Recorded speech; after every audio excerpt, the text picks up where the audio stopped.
Hello, I'm Derek Walker, the pastor of the Oxford Bible Church, and we are in a special series on the temples of God. Today we're going to get to Mount Sinai and the Tabernacle and have a special look at that. So far in the series, we've seen that temples are generally associated with mountains. And you see, the height of a mountain is symbolic of holiness. And the origin of this concept is actually the temple, the heavenly temple, which is called a mountain. It's shaped like a mountain. Now, the earthly temple was on Mount Zion, but this was just an image or a reflection of the heavenly temple, which is on the heavenly Mount Zion. We read about that in Hebrews 12. It says, "You have come to Mount Zion, to the city of the living God, the heavenly Jerusalem, to an innumerable company of angels, to the general assembly and church of the firstborn, registered in heaven as citizens, to God, the judge of all, to the spirits of just men made perfect, and to Jesus, the mediator of the new covenant."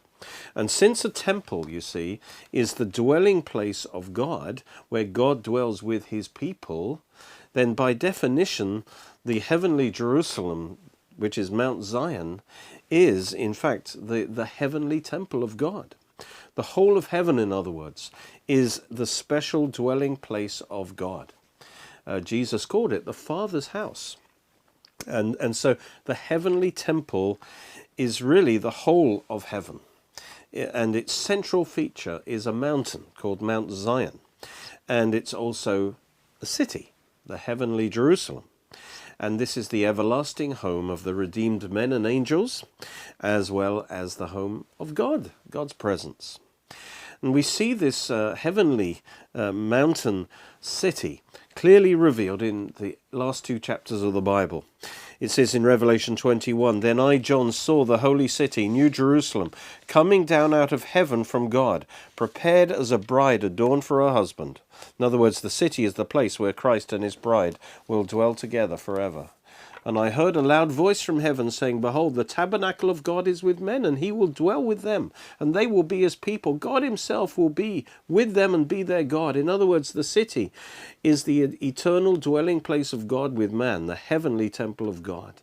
And then in verse 9 it says, "Come, I will show you the bride, the Lamb's wife. And he carried me away in the spirit to a great and high mountain, and he showed me the great city." So you see, this city is shaped like a mountain. The holy Jerusalem, descending out of heaven from God, having the glory of God.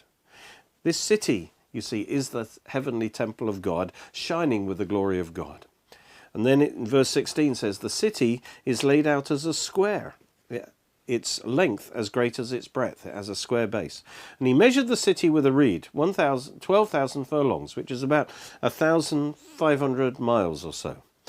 And the most amazing thing is that the height is also 1,500 miles, because it says the length, breadth, and height are equal. And so some think it's a cube, but the Bible says it's shaped like a mountain. So it actually goes to a peak. And the throne of God is at the peak. In other words, it's shaped as a square-based pyramid. Verse 22 says, "But I saw no temple in it." The reason is the whole thing is the temple of God, the dwelling place of God. God's throne is at the peak, the high point of the mountain, the Holy of Holies, and that from there, God's river of life flows to water the whole mountain city, including the tree of life, which fills the city, manifesting as many trees, all bringing forth their fruit. We read that in Revelation 22. "He showed me a pure river of water of life, clear as crystal, proceeding from the throne of God and the Lamb. In the middle of its street, on either side of the river, was the tree of life, which bore 12 fruits, each tree yielding its fruit every month. The leaves of the tree were for the healing of the nations. And there will be no more curse, but the throne of God and of the Lamb shall be in it, in the city," actually at the peak. "And his servants will serve him, and they will see his face, and his name will be on their foreheads." And so this mountain city, where God's servants dwell in his presence, also has the characteristics of a garden because of the tree of life and the river that's everywhere. So it is a mountain garden city. Now, this heavenly mount is described in Ezekiel 28, which tells the story of Lucifer's fall from heaven to earth. It says, "You were in Eden, the garden of God. You are the anointed cherub who covers. I, God, established you. You are on the holy mountain of God. You sinned. Therefore I cast you as a profane thing out of the mountain of God. And I destroyed you, O covering cherub, from the midst of the fiery stones. I cast you to the ground. Literally, I cast you to the earth. And there's a parallel account of this in Isaiah 14, saying, how you are fallen from heaven, O Lucifer, son of the morning, how you are cut down to the ground, to the earth. For you have said in your heart, I will ascend into heaven. Now this is literally, the heaven I go up. This is what Satan said. The heaven I go up. In other words, he was already in heaven, but he wanted to climb to a higher place in heaven. To ascend actually to the highest place, which was God's throne. I will exalt my throne, he says, above the stars, above the other angels. And it says, I will also sit on top of the mount of the congregation. So on this mountain, the congregation, God's servants live on this mountain, but he wanted his throne to be seated, to be enthroned on the top of this mountain where God's throne is. He also said, I will ascend above the heights of the clouds, the glory clouds. I will be like the Most High. He wanted to be seated in God's position at the top of this mount, which was the throne room. So that proves that the throne is at the top of this holy mountain of God in heaven. Other scriptures talk about the holy mount in heaven, his heavenly temple, God's primary dwelling place. And although these scriptures could have some application to the earthly temple on the earthly Mount Zion, they primarily apply to his heavenly temple on the heavenly Mount Zion. For example, Psalm 15 says, Lord, who may abide in your tabernacle? Who may dwell in your holy hill? Notice the heavenly tabernacle or temple is identified with the holy hill or mountain. Psalm 22:3, who may ascend into the hill of the Lord, or who may stand in his holy place? So the heavenly temple, the holy place, is identified as being the holy hill, his holy mountain. And then the answer to the question is, who can ascend into heaven? He who has clean hands and a pure heart, who has not lifted up his soul to an idol, nor sworn deceitfully. Psalm 3:4. I cried to the Lord with my voice, and he heard me from his holy hill. And it's talking about his holy hill in heaven, because this was actually spoken by David before there was even a temple. And so he cried to God in his holy hill in heaven. That's the heavenly temple. Psalm 2:1 is a classic. Why do the nations rage and the people plot a vain thing? The kings of the earth set themselves and the rulers take counsel together against the Lord and his anointed, saying, let us break their bonds in pieces and cast away their cords from us. Notice God's response. He who sits in the heavens shall laugh. The Lord shall have them in derision. Then he shall speak to them in his wrath and distress them in his deep displeasure. And this is what God says. Yet I have set my king, that's Jesus, on my holy hill of Zion. This is talking about the heavenly holy hill, the heavenly throne of God. This is talking about the fact that Jesus ascended and sat at the right hand of God. He is the King, the Son of Man, who is the Son of God. He's been enthroned on the holy hill of Zion. That's the heavenly temple. And then Christ himself speaks and explains how that happened. I will declare the decree.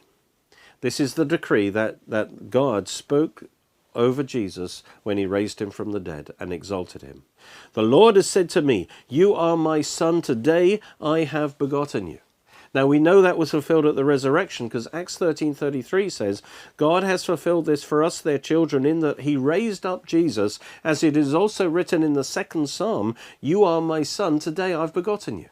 So that at the resurrection God spoke those words, and he was begotten and resurrected from the dead.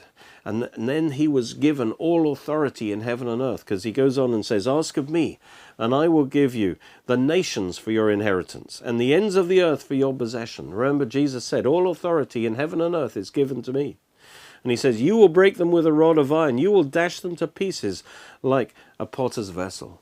This is the ascension of Christ, when he was given the name above every name, and he was exalted far above all principalities and powers, and sat down at the right hand of God, the God-man Jesus Christ.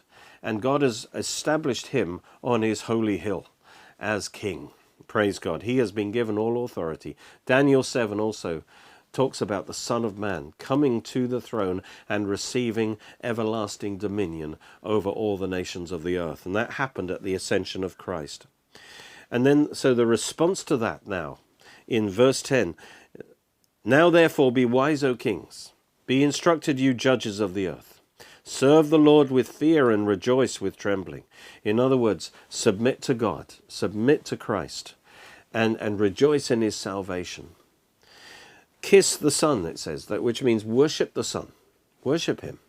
Lest he be angry and you perish in the way. For when his wrath is kindled but a little, blessed are all those who put their trust in him. In other words, people have a choice now. If you put your trust in him, you'll be blessed with eternal life. That's the gospel. But if you do not worship the Son and receive him as Lord, you will come under his judgment. He will be angry. Well, these are examples of the heavenly temple being described as God's holy hill, his holy mountain. The earthly temples are images of the heavenly temple, and we saw that the first one was Eden, with Mount Eden on the west side. From its summit, which is like the Holy of Holies, flowed a river down into the Garden of Eden on the mountain slope, like a plateau on the mountain slope, which is the holy place where God put Adam and Eve to live and serve on, and to serve him. And from the garden, this river divided into 4 main rivers, which flowed out.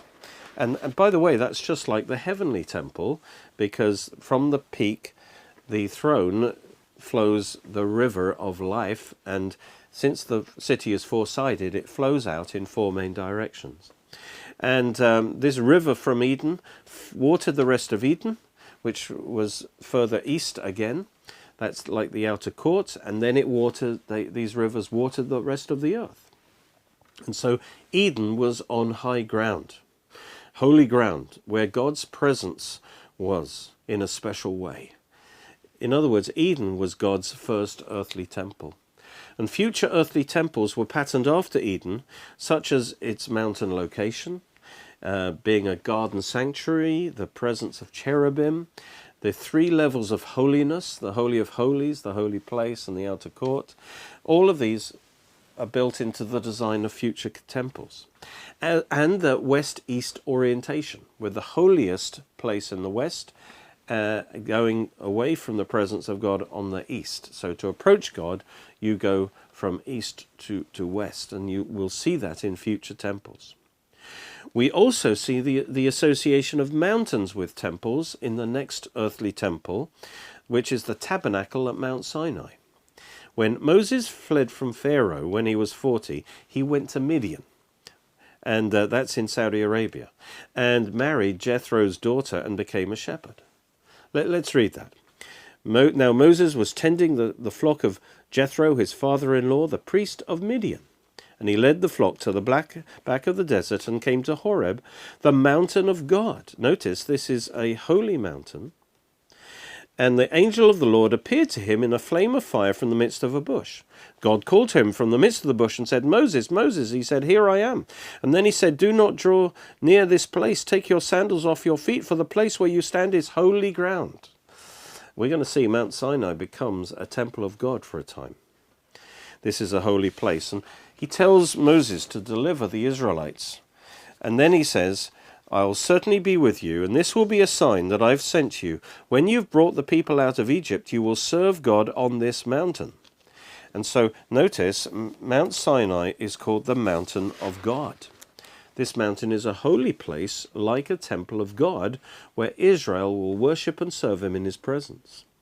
Now, it must have been in Midian, which is in the northwest corner of Saudi Arabia, the east side of the Gulf of Aqaba. Jethro lived in Al-Bad, which is an oasis town. Now, the main mountain range near Al-Bad in Midian is the Jebel el-Lawz mountain range, which means mountain of almonds. And one mountain in particular, Jebel Makla, means the burnt mountain, is a strong candidate for the real Mount Sinai, because it looks like the whole top has been burnt with fire. In any case, the New Testament confirms Mount Sinai is in Arabia, in Galatians 4:25.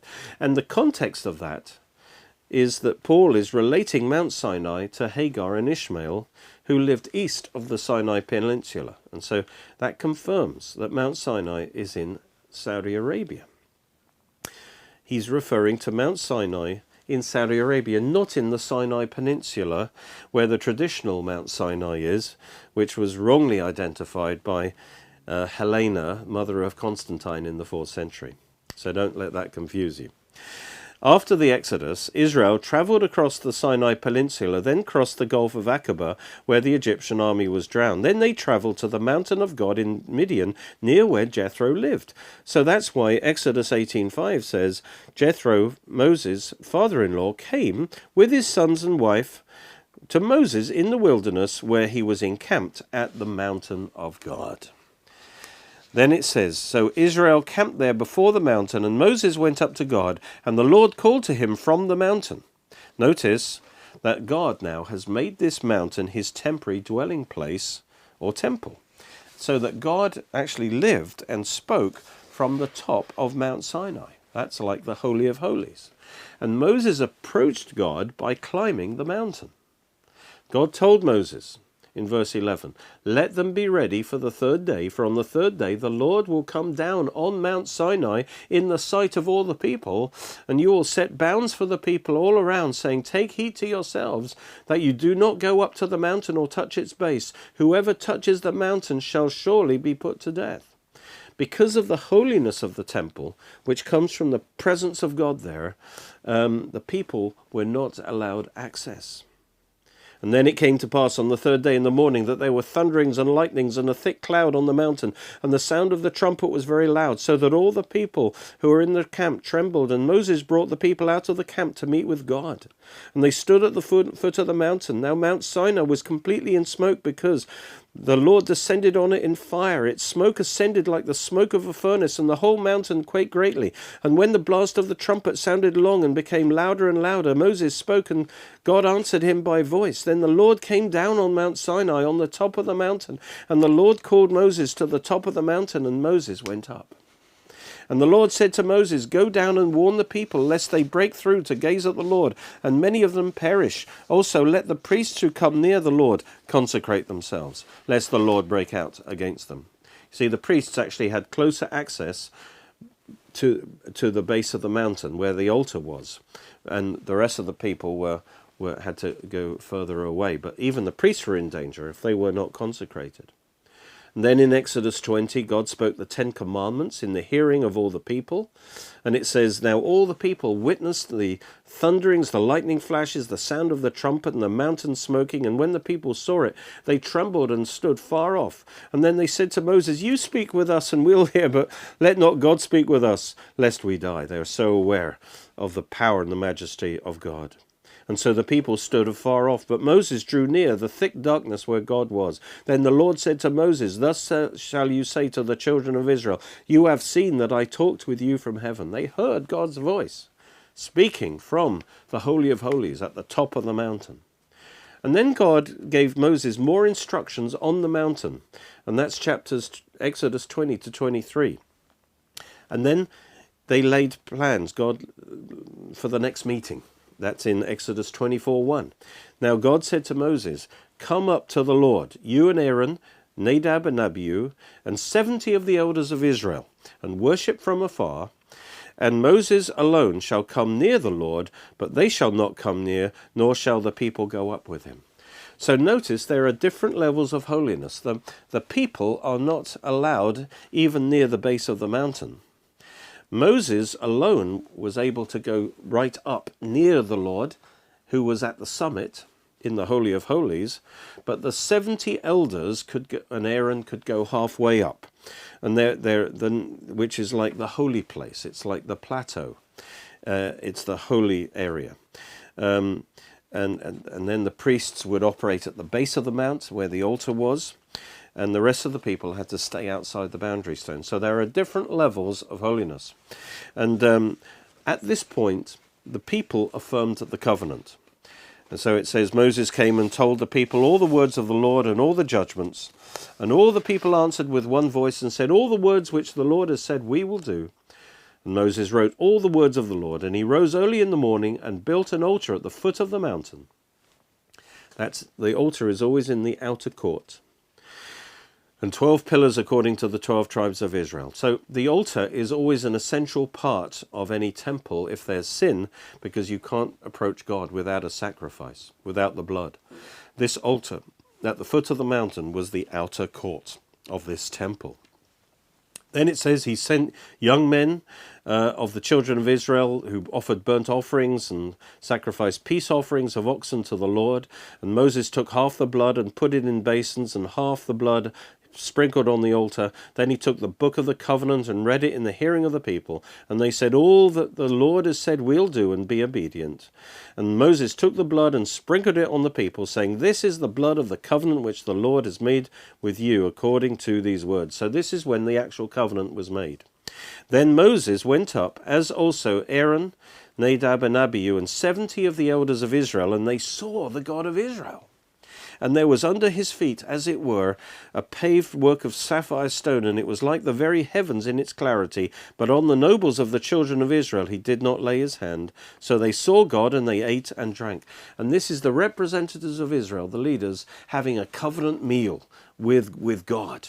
And this was halfway up the mountain, as we'll see, in the level place there on Mount Sinai. There's a level place where they ate with God in the holy place. But only Moses could go up higher to the Holy of Holies, where the full glory of God was. And that's where God met with Moses, higher up, and gave his commandments. And so we see the three levels of the temple: the Holy of Holies at the top, the level place, which was the holy place, halfway up, and the outer court at the base. And then God said to Moses, come up to me on the mountain and be there, and I'll give you the tablets of stone and the law and the commandments which I've written, that you may teach them. So Moses arose with his servant Joshua, and Moses went up the mountain of God. And then he said to the elders, wait here for us, that's at the plateau halfway up, until we come back to you. Then Moses went up into the mountain to the top, and the cloud covered the mountain, and the glory of the Lord rested on Mount Sinai. And it says that he called to Moses out of the midst of the cloud, and the sight of the glory of the Lord was like a consuming fire on the top of the mountain in the eyes of the children of Israel. So Moses went into the midst of the cloud and went up into the mountain, and Moses was on the mountain 40 days and 40 nights. And during this time he gave all the instructions for the tabernacle, from chapter 25 to 31, finished by saying, and then at the end of that, he wrote the 10 Commandments in the tablets of stone. And in the instructions of the tabernacle, it's clear that it also would have an east-west orientation, with the Holy of Holies in the west and the outer court to the east, just like with the Garden of Eden. And so this Mount Sinai actually was also aligned on the same east-west axis, with the mountain peak to the west and Israel camped on the east side. So this was like the temple for a year. Mount Sinai was the temple. Another interesting detail is that there was a river or brook that ran down the mountain, providing water for the people. It says that the brook that descended from the mountain. The whole point of the tabernacle is given in Exodus 25:8. Let them make me a sanctuary, that I may dwell among them, according to all that I show you. That is the pattern of the tabernacle and the pattern of all its furnishings, so shall you make it. So God, you see, had made Mount Sinai his temple to meet with his covenant people. For that functioned for a year, but it wasn't suitable for a permanent temple, because they were to go on their journey into the promised land, and so they needed a mobile sanctuary, which was the tabernacle, so he could dwell in their midst. And God dwelt in his tent in the midst, and the Israelites were camped all around him, and that's how it was for the next 40 years. And so although the tabernacle was not built as a mountain, its origin was Mount Sinai, and it represented the same thing. And when the time came for them to camp before the Lord at Sinai came to an end, God moved his presence from the top of Mount Sinai into the Holy of Holies of the Tabernacle. And God told him, on the first day of the first month of the new year, set up that tabernacle of meeting. And Moses did that. And then when they dedicated it, the cloud covered the tabernacle of meeting, and the glory of the Lord filled the tabernacle. And Moses was not able to enter the tabernacle of meeting because the cloud rested above it. And the glory of the Lord filled the tabernacle. Whenever the cloud was taken up from above the tabernacle, the children of God would go onward in all their journeys. But if the cloud was not taken up, they did not journey till the day that it was taken up. For the cloud of the Lord was above the tabernacle by day, and fire over it by night, in the sight of all the house of Israel throughout their journey. So God dwelt among them, you see, in his tabernacles. So he no longer spoke to them from the top of Mount Sinai, but from above his earthly throne, which was the mercy seat on top of the Ark of the Covenant in the Holy of Holies in the tabernacle. Because it says, God told them, put the mercy seat on top of the ark, and in the ark put the testimony, the 10 Commandments that I'll give you. And there, above the mercy seat, I will meet with you. And I will speak with you from above the mercy seat, from between the 2 cherubim on the ark of the testimony, about everything that I will give you in commandment to the children of Israel. And so the Holy of Holies, with God seated on his throne, corresponds to the top of Mount Sinai, which is patterned after the first earthly temple, Mount Eden, and ultimately patterned on the heavenly temple, where God sits on his throne at the top of the mountain of God, the heavenly Mount Zion, from which flows the river of life. And in Hebrews 12, God compares the temporary mountain temple of Mount Sinai under the Old Covenant with the heavenly Mount Zion, to which we have access through the new covenant, through Jesus. It says, for you have not come to the mountain that may be touched and burnt with fire, Mount Sinai, and so on. But he says, but you have come to Mount Zion, the city of the living God, the heavenly Jerusalem, and to Jesus, the mediator of the new covenant. And so we see Mount Sinai was one of the temples of God, and then that got transformed into the tabernacle. Well, God bless you. Amen. Thank you for watching. Join with us at Oxford Bible Church every Sunday at 11 a.m. Greenwich Mean Time for our live stream service. Or join us at Cheney School, Headington, Oxford, OX3 7QH. You can watch more of our teachings on our Roku channel and Derek Walker's YouTube channel. All Derek Walker's books are available in printed and Kindle versions in all Amazons worldwide, or online with other great products, where you can also support our programs at www.oxfordbiblechurch.co.uk or by calling 01865 515 086.